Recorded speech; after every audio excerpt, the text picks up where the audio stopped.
Welcome to Citizen Portal, the federal edition, your go-to source for everything happening in federal politics. Let's dive in and keep you connected to what matters most on the national stage. All right, welcome everyone. We're diving into a Senate Finance Committee meeting, the one for Jamieson Greer, the U.S. Trade Representative nominee. Yeah, that one got pretty interesting. It did. Lots of talk about tariffs and trade wars, China's role in it all. So we're going to break it down, figure out what it all means, especially for you listening in. What's important to remember is this wasn't just about, checking Greer's resume. Right. It gave us a real peek into how this administration's thinking about trade, and it seems like things are shifting, moving away from that free trade no matter what idea. Yeah, Greer kept saying America needs to be a country of producers, and he's pushing for this pragmatic trade policy. What's that all about? Basically, it means ditching the one-size-fits-all trade deals and getting more strategic, focusing on specific industries, making sure the U.S. economy benefits as a whole. So instead of just opening up trade with everyone, we're picking and choosing who benefits us.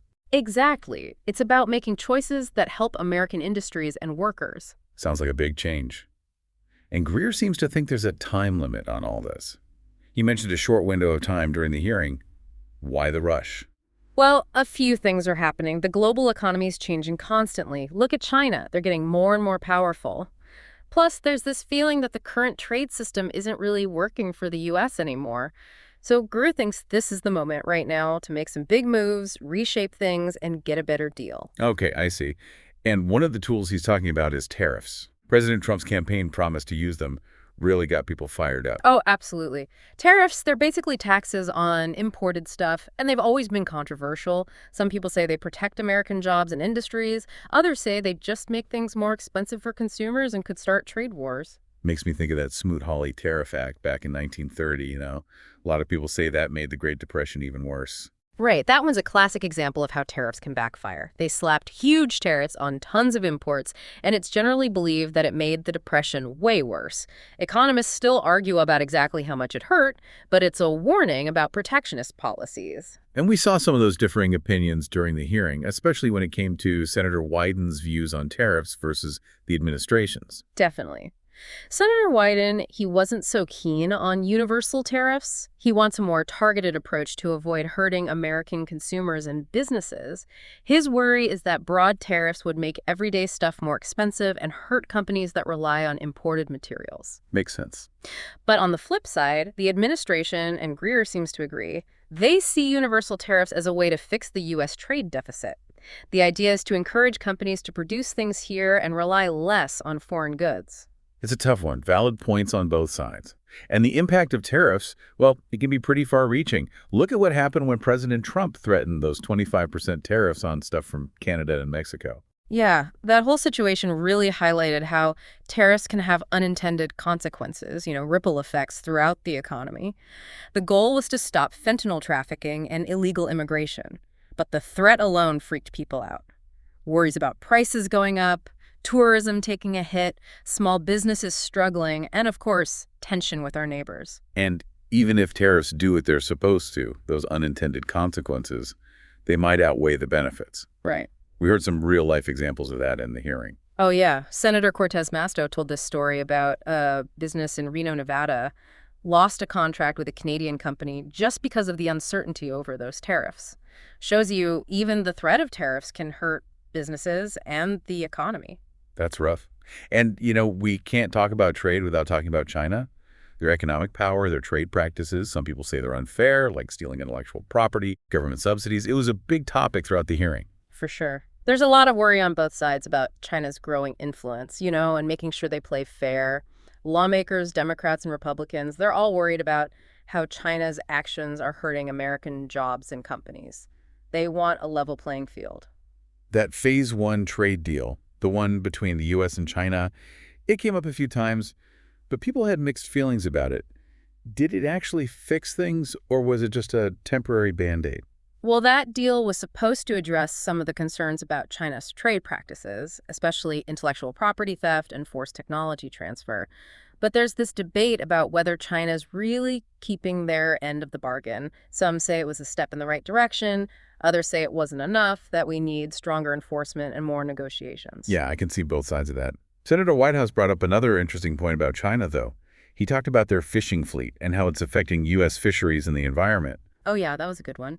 He was saying that China's fishing fleet, the one operating in international waters, they're often doing things that are unsustainable. Depleting fish stocks, damaging ecosystems. It raises concerns about the environment, of course, but also about national security, especially as competition for resources heats up. I hadn't thought about that connection before. Economic activity and national security, they're really intertwined. Exactly. In today's world, economic strength and national security, they go hand in hand. Greer gets that, and it'll probably influence future trade deals and negotiations.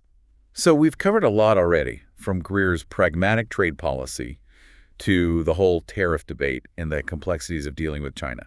This hearing, it was about way more than just confirming a nominee. It was a glimpse into how the administration is approaching this whole trade landscape.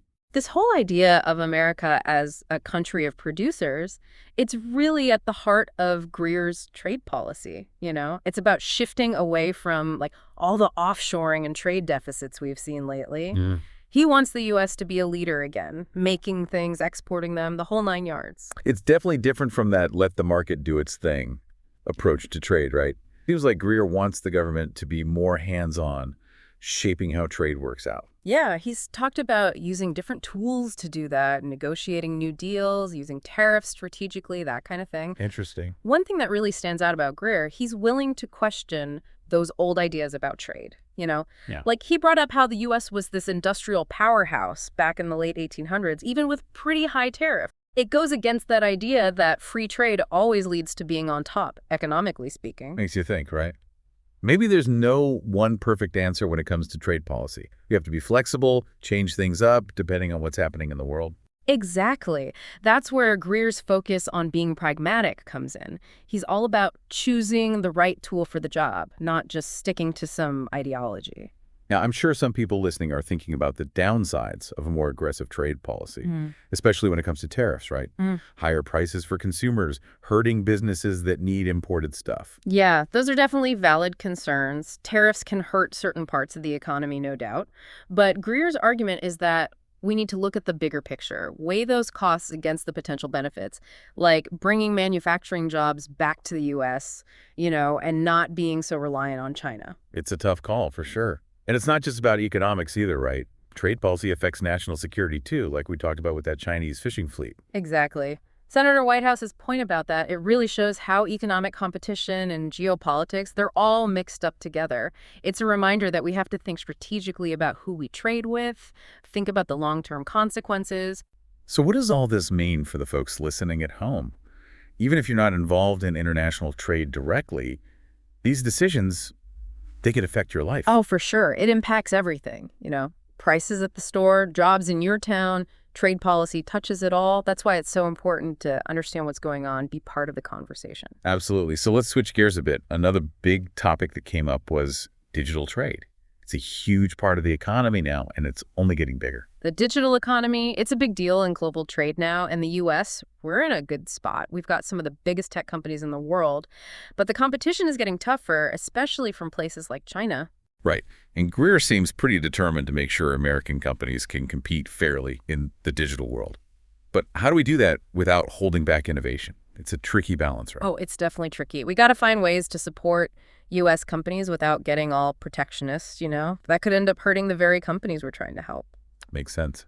Greer's going to need to be clever and strategic if he gets confirmed as U.S. trade representative. He'll have to work closely with Congress, with industry leaders to come up with policies that encourage innovation but also deal with unfair competition. Not an easy task. No kidding. Well, this hearing, it gave us a lot to think about. Greer's ideas about trade, the challenges he'll face if he's confirmed. One thing's for sure, he's not afraid to shake things up, and he wants to put American workers and businesses first. Now, before we wrap things up completely, let's talk about China again. Their role in the global trading system, it's huge.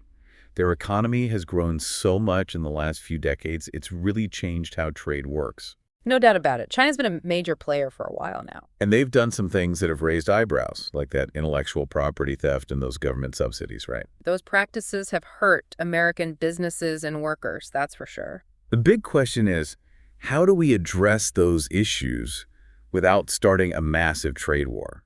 That's what policymakers are trying to figure out. And it's something Greer will have to deal with head-on if he gets that job. Right.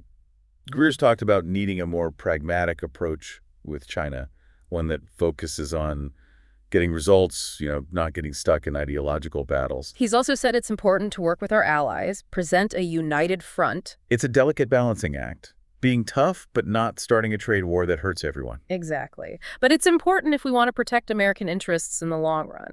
One thing that's been sticking in my mind is whether China's actually following through on that Phase 1 trade deal. They promised to buy a ton of U.S. goods, but they've been falling short. Yeah, and that's left a lot of American farmers and businesses feeling like they got a raw deal. They're wondering if the deal was really worth it. Greer seems ready to get tough on enforcement if he has to. He's even mentioned using dispute settlement mechanisms, maybe even tariffs.